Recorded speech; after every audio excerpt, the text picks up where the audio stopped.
So let's talk about accessibility in the podcasting space. And I think people are going to hear this and they're going to think, well, podcasts are an audio medium. What is the big challenge for a blind blogger to listen to a podcast? Tell us, what are the biggest hurdles that you come across when either you're trying to find specific content or you've landed on a specific show or network or program, but there are other things that could be done better to make your experience enjoying it a little bit smoother. Right. So I'm going to come at this from 2 points. I'm going to start with the positive, what podcast hosts can be doing that will help them take advantage of accessibility to build a better connection with their audience. One of the big trends in podcasting is people recording in video and then outputting the audio.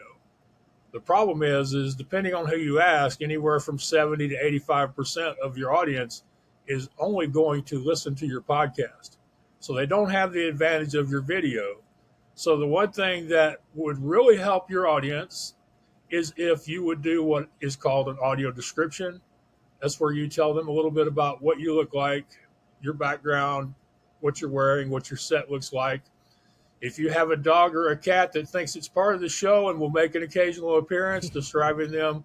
But more importantly, if there are head shakes, if there are facial expressions, if there are things that happen during the video recording that you think to yourself, if I had seen that happen, it would have affected me emotionally, or it would have entertained me or made me laugh or something. If I had seen that, it would have affected the way I experienced this show. Then you want to describe those things as they happen as best as you can. Sometimes you'll have to describe them afterwards. Sometimes you may want to put it in the post-production show notes.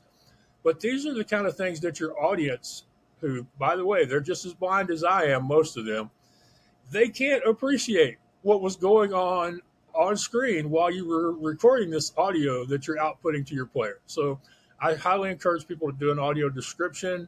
If at the end of this recording you want me to do mine for you to give them an example, I can do that.